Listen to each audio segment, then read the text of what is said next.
have we got a formal definition of isotopy? No.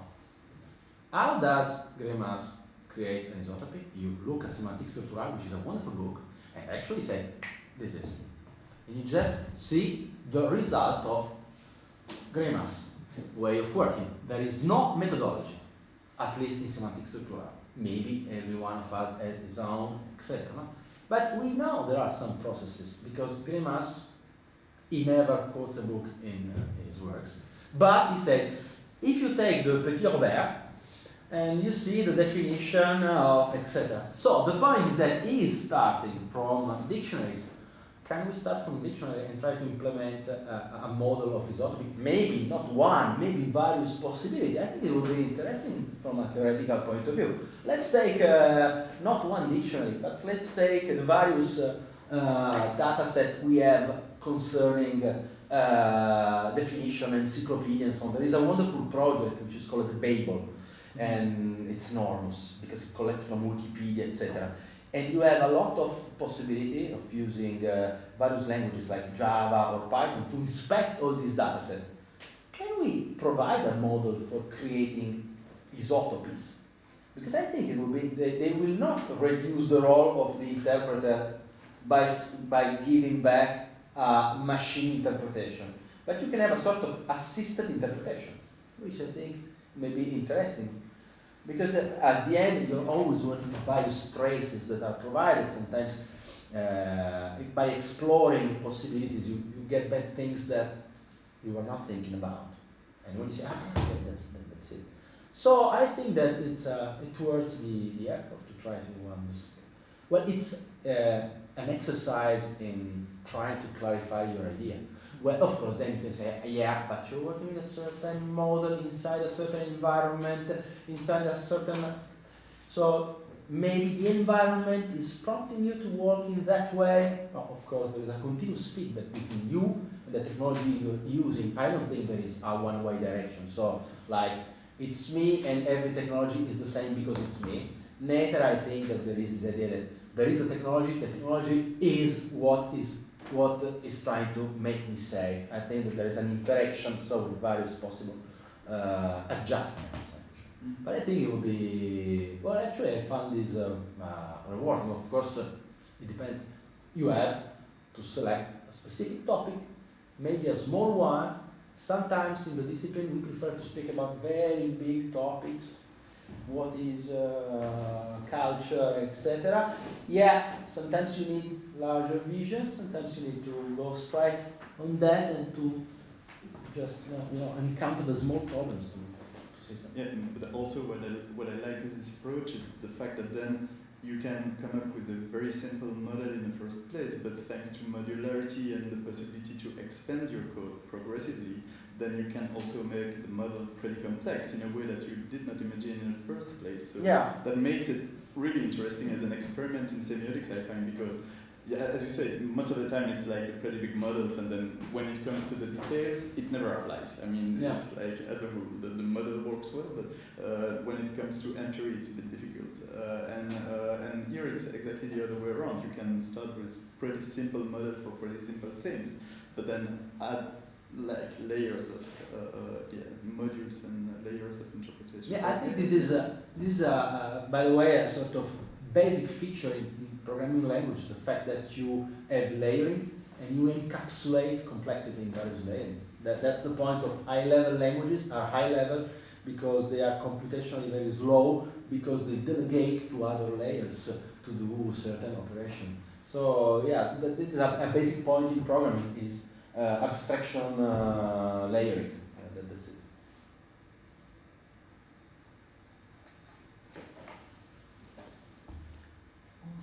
Alors, moi je pense qu'il faut prendre vraiment 2 minutes de pause simplement pour nous détendre une seconde. Et puis on a les conclusions de Stéphane dans vraiment 3 minutes.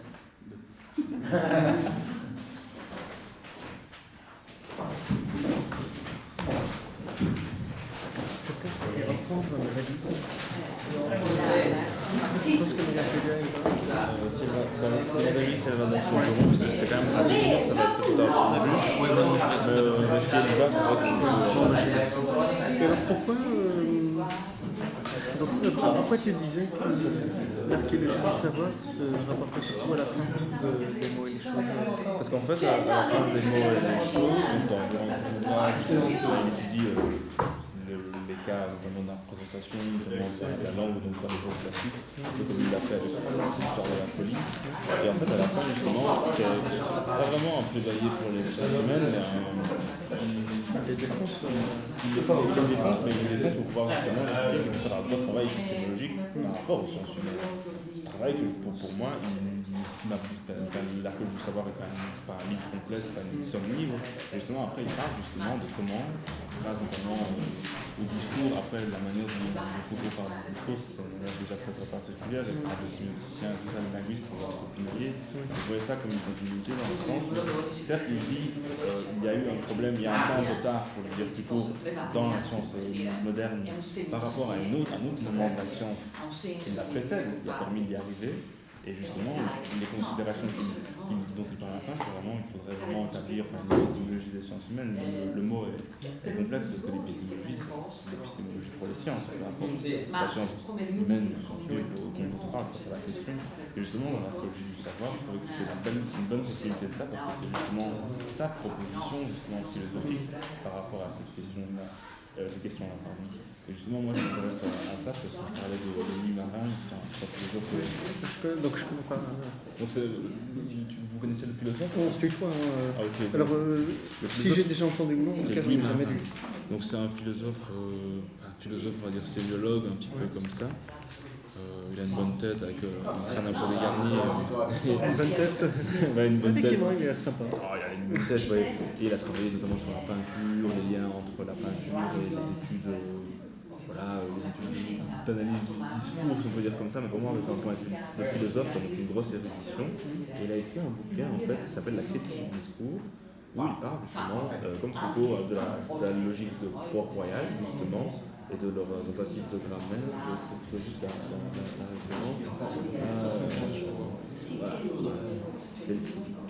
Et donc il mène ça en fait à l'idée que puisqu'il est philosophe, il a beaucoup étudié, il a fait je pense même une thèse sur Pascal, si je ne me trompe pas, sur Blaise Pascal. Et en fait dans ce livre-là, je n'ai pas encore beaucoup lu en entier, mais ça c'est vraiment un somme-livre quoi.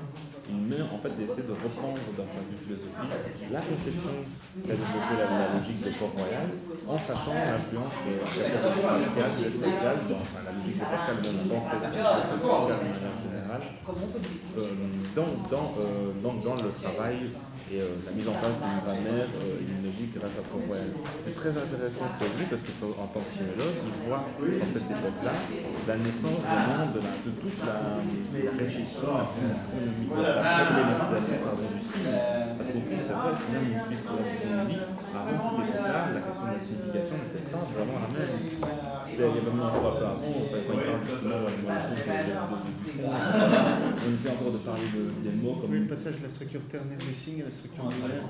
Voilà, et quand même les mots ont un sens, les mots pas seulement un sens, presque pas un sens magique, c'est pas un mot, mais ils ont presque comme une aura et qui permettent de dire, voilà, ça c'est vraiment l'idée de laquelle dire un mot, ça peut faire quelque chose, alors qu'à partir de l'époque de la classique, et après on a commencé à ça, c'est comme dans toutes les comme des conceptions qui ont posé la notion de signe.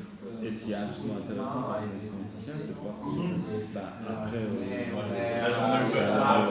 travail des sociaux, qui a vraiment lui posé la question du signe scientifique, petit à petit jusqu'aux années 60, 70, etc., on ne peut parler de signe, parce que c'est une notion trop, même pas abstraite, mais elle est peu claire, parce qu'on ne sait même plus de quel signe on parle, parce que si on réfère à linguistique structuraliste, on a fait la critique après plusieurs ans, mais il y a d'autres types de signes que ceux dont on parle. Déjà, elles sont courtes, il fait là, il y a la parole, d'un côté, il y a l'écriture, et l'écriture ne sert qu'à représenter la parole, par exemple. Il part sur la suite, les trucs souvent, en fait, il ne les traite pas, il faut attendre des royalistes, c'est vraiment critiquer cette notion-là, mais c'est complexe, c'est sûr. L'écriture n'est pas simplement un système ou un moyen de représenter la parole. Derrida aussi. Exactement. Et sauf que royaliste, on a cette perspective, comme on appelle ça, intégrationniste. On peut même voir ça en rapprochant pragmatisme et le Docker parce qu'il s'intéresse beaucoup plus au contexte et à l'influence du contexte et de toute une autre série de choses qui doivent être liées au contexte sur l'écriture. Donc on passe vraiment, Derrida ou d'autres qui sont en train de travailler sur l'écriture, à voir vraiment l'écriture comme quelque chose de spécifique. Moi c'est justement ces liens, ces questions-là qui m'intéressent parce que moi je suis pas ni linguiste ni statisticien ni tout ça. J'ai étudié les arts du spectacle et la communication, mais d'une certaine manière, j'ai étudié ça, je me rends compte qu'il y a aussi une certaine on parle de communication, il y aura des théories de la communication, des méthodes par la communication, mais au fond, de quelle communication on parle? Si on suit par exemple quelqu'un comme Michel Serres, on ne parle pas du tout de la communication dans son premier trimestre, comme on va en parler des penseurs un peu plus contemporains qui font partie de ce qu'on appelle les sciences en information et qui ont une vocation plutôt à rendre les disciplines plus accessibles, peut-être que le point de vue de Michel Serres, lui le voit encore comme Louis Marin du point de vue du philosophe. Donc pour lui la communication ça passe par une connaissance approfondie de la mathématique notamment et aussi de la philosophie. Si on suit après si on suit l'apport de la technique, je pense que pour proposer toute une sur un Il ne faut pas oublier de se dire que quand tu seras à Turin, tu contacteras Andrea, moi je serai à partir de fin avril, moi je serai à Turin. Seigneur viendra nous rendre visite. Tu ne te rappelles pas que je t'ai dit que tu vas rester 2 mois. Et toi, tu viendras, on a dit On compte sur les mots et les choses, et en même temps on compte sur Pascal, l'esprit géométrique. Donc je vais commencer à faire toute la grappe. On y va pour les conclusions. Oui. Alors, je m'y colle cette fois-ci, on dirait l'autre.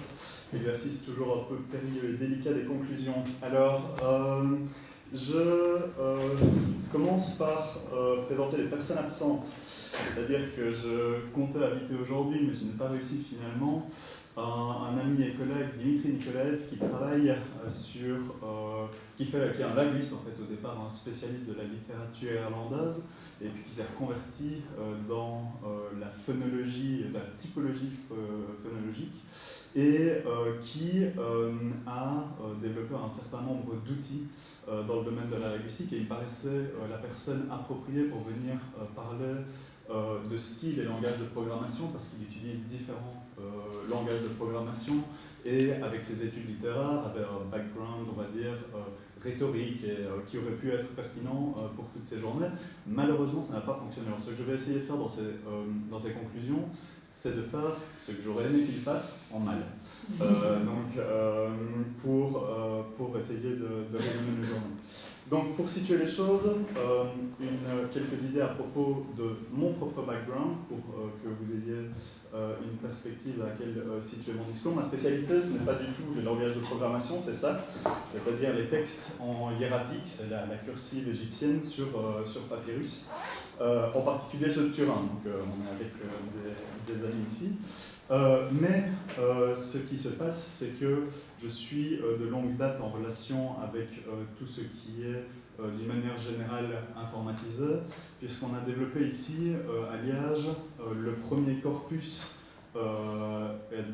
informatisé de textes égyptiens qui inclut l'écriture hiéroglyphique, qui s'appelle Ramses Online, pour lequel on a dû pas mal bidouiller avec les ordinateurs, comme vous pouvez l'imaginer. Comme linguiste, ce qui m'intéresse essentiellement, c'est les cartes sémantiques et l'inférence de réseaux à partir de contraintes. On utilise des données typologiques provenant de grands dictionnaires de toutes les langues du monde pour essayer d'en inférer des connexions sémantiques entre mots et de produire des cartes de ce type-ci. Et pour ce faire, alors je ne m'appellerai pas un codeur, mais on utilise un certain nombre de langages, en particulier Python,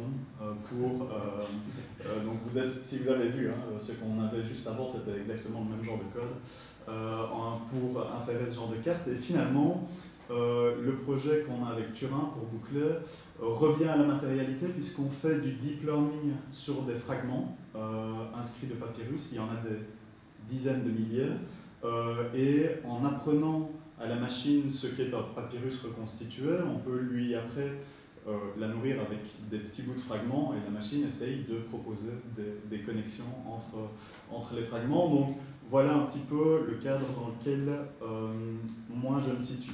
Alors j'ai essayé de résumer la journée d'études en 3 lignes. D'abord, Jean Alcérec nous a appris que la programmation était une écriture et pouvait s'envisager comme une écriture dans la lignée de ce qui avait été fait depuis l'Antiquité, et que celle-ci pouvait être envisagée comme une production culturelle. Après avoir montré les relations entre langage de programmation et formalisme, des aspects qui m'a particulièrement intéressé, c'est la question de l'automatisation ou de l'autonomisation des signes graphiques, avec ce qu'il a mentionné sur l'exemple de la Mésopotamie, où on parle essentiellement de signifier, c'est-à-dire que ce sont des symboles qui n'ont pas de correspondance au second niveau d'articulation dans la langue, en passant par les abjads où on ne peut plus être détaché du signifiant, on est obligé de les lire pour arriver à un alphabet grec qui est purement signifiant et où on n'a pas directement accès au premier niveau d'articulation. Alors ici évidemment, mais ce serait pour les discussions, on peut se demander si, comme toujours dans ce genre de type, on n'a pas affaire plutôt qu'à une perspective finaliste, à des cycles, d'accord? Et on va voir, c'est ce que je vais suggérer plus tard, du moins que dans les langages de programmation,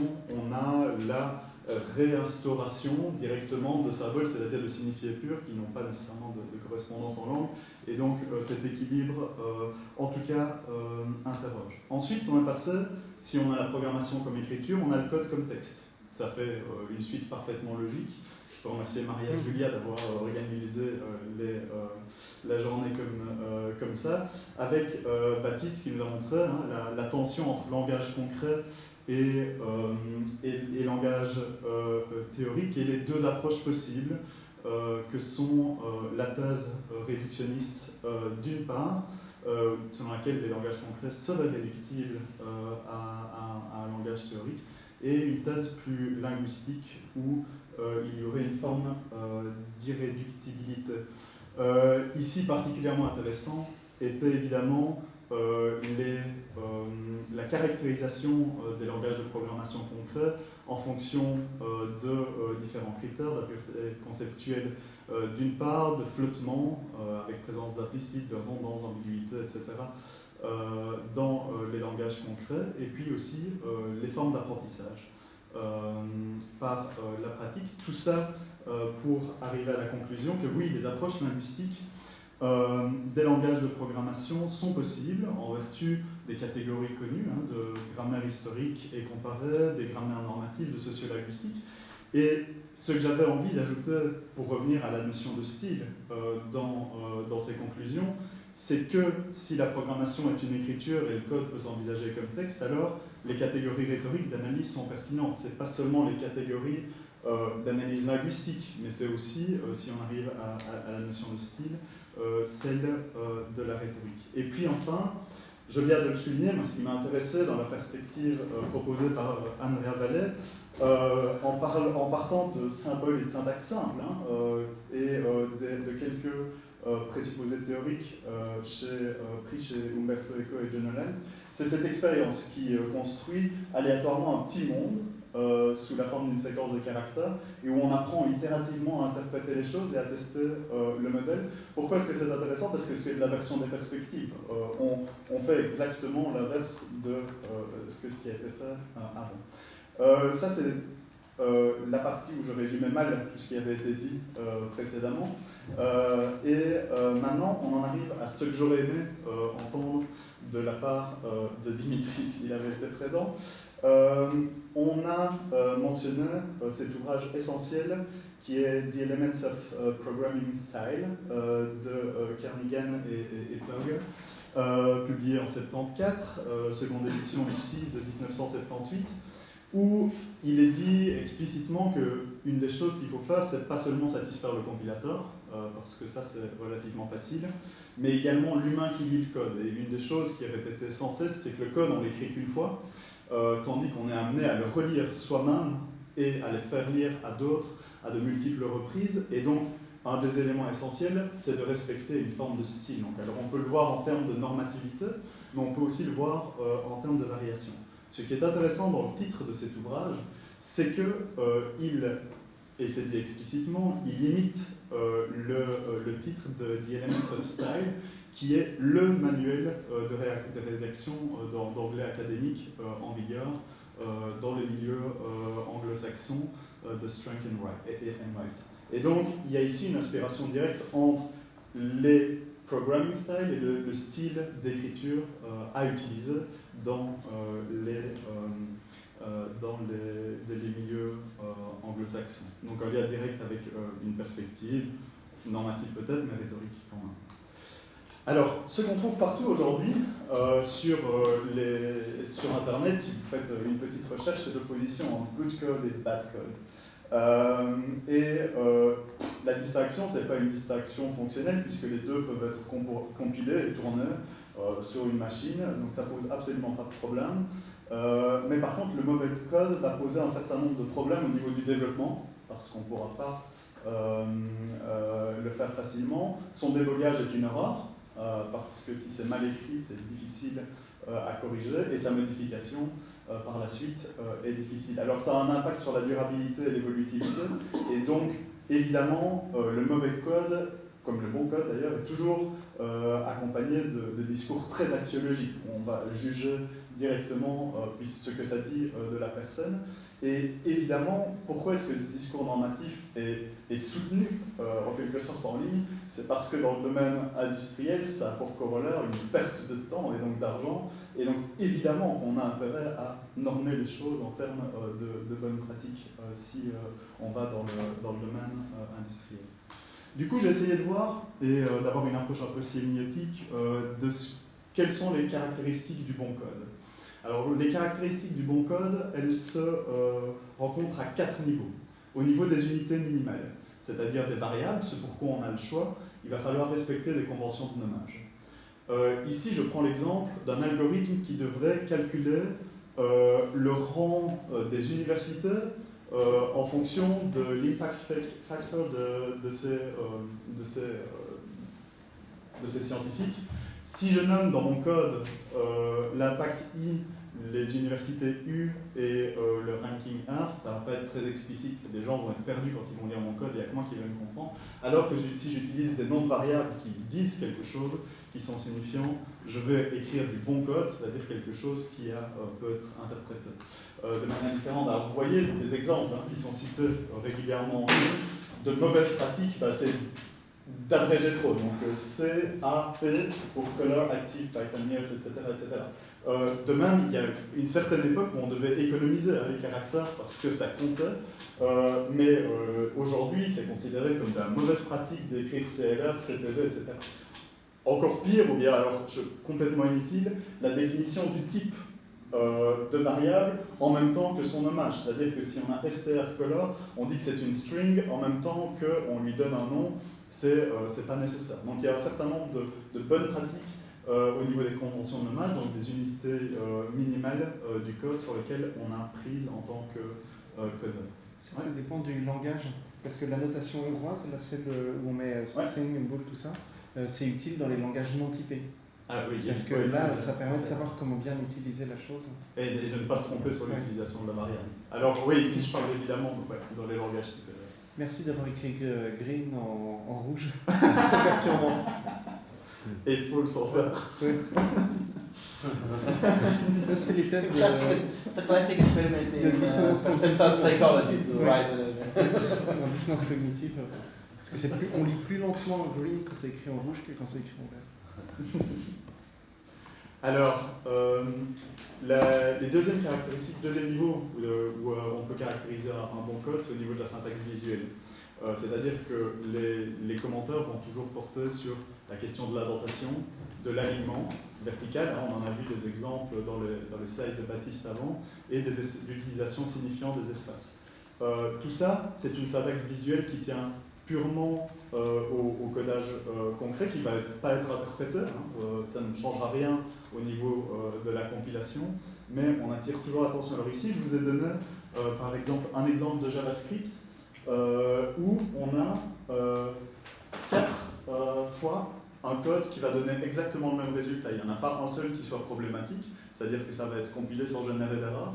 Mais on va voir que ici, par exemple, on est sur la même ligne pour le if et il va utiliser les accolades. C'est pas vraiment nécessaire. Passer à la ligne ici est une possibilité, mais ici vous voyez qu'on a une variante du premier type sans les accolades. Et enfin, ce qui est considéré plus généralement comme la bonne pratique, c'est si on a un if, de déclarer ce qui se passe après en inventant visuellement les choses ici dans du JavaScript. Donc c'est pour montrer les différents types de syntaxe visuelle possibles avec une toute bête ligne de code qui dit que si n est inférieur à 0, alors on doit simplement montrer un message d'alerte qui dit que la puissance de n n'est pas supportée. Donc c'est vraiment quelque chose, c'est à peu près le plus basique qu'on puisse faire dans un code informatique, mais c'est pour vous montrer que en JavaScript, il y a déjà au moins 4 manières d'exprimer ça, basiquement avec différentes syntaxes visuelles qui, pour le lecteur du code, seront interprétées différemment. Alors vous voyez ici ce que ça peut donner dans 3 cas. Où on a une première fois le code non indenté, une deuxième fois le code indenté, et une troisième fois le code indenté, mais lu dans un logiciel, quel qu'il soit, qui va reconnaître le vocabulaire de base du code en question. Donc, convention de nommage, syntaxe visuelle appropriée. Les troisième caractéristique du bon code, c'est d'être accompagné d'un métadiscours. Un métadiscours, c'est l'utilisation de commentaires qui expliquent non seulement ce que l'on fait, mais idéalement pourquoi on le fait et comment on le fait si on va loin dans l'utilisation du métadiscours. De manière minimale, c'est ce qu'on a ici, pour expliquer ce qui va se passer à ce moment-là. Vous avez vu dans le code d'Andrea qu'on pouvait abuser du commentaire autant qu'on le souhaite, ça ne changera rien à la compilation du code. Et enfin, la troisième chose, pour faire toujours le parallèle avec ce qu'on trouverait dans le domaine, on va dire, de la parole, c'est le discours d'escorte. C'est-à-dire qu'en dehors du métadiscours qui participe du code lui-même, ce qu'on va essayer de produire, c'est un discours d'escorte typiquement sous les formes de file readme, alors c'est ce qu'on ne lit jamais, mais qui dans les bonnes pratiques devrait toujours être présent puisque ça déclare le but du projet, les ressources à utiliser, comment installer, comment compiler, etc., quelles sont les versions à utiliser, quand, etc. Donc c'est considéré aussi ce discours d'escorte qui ne fait pas partie du code lui-même, mais qui l'accompagne comme faisant partie des bonnes pratiques. Alors en termes... Ouais. C'était plutôt péritexte par texte que métadiscours, pour moi. Ok. Oui, je peux te rejoindre. Alors au niveau de la forme, ce qu'on trouve de manière répétée, c'est toujours clean and easy. Ça veut dire quoi? Ça veut dire des unités petites et indépendantes. Alors vous avez eu un exemple, c'était parfait d'Andrea juste avant, c'est-à-dire qu'on veut des unités qui soient autonomes. Si on doit faire quelque chose de spécifique, on va le faire dans une classe, dans une fonction qu'on définit et qu'on va appeler au sein du code principal plutôt que de tout emmêler au sein d'un grand code. Alors le pire, c'est les codes qu'on dit spaghetti, où on utilise des variables du début au milieu et puis qu'on doit reprendre, etc., où tout se retrouve imbriqué et n'est pas démêlable. Donc le but est d'avoir des unités aussi petites et indépendantes. Et alors, un autre principe, c'est don't be too clever. Si on est trop intelligent, on n'est pas compris, et donc on écrit trop proche de ce que seraient peut-être des langages théoriques. Par moments, les langages théoriques sont très intelligents, mais pas très visibles. Donc, un bon code n'est pas astucieux, il est d'abord explicite. Donc ça, c'est au niveau de la forme, et ensuite, au niveau du vocabulaire utilisé, de l'expression même, l'idée, c'est de recourir un maximum aux méthodes et fonctions qui sont disponibles dans le langage, que je traduis sous la forme, pour moi, de vocabulaire adéquat. Et vous voyez ici, par exemple, que ça ne fait que retraduire de mauvaise manière, de manière très moche, ce que fait la fonction enumerate. D'accord? Donc les deux codes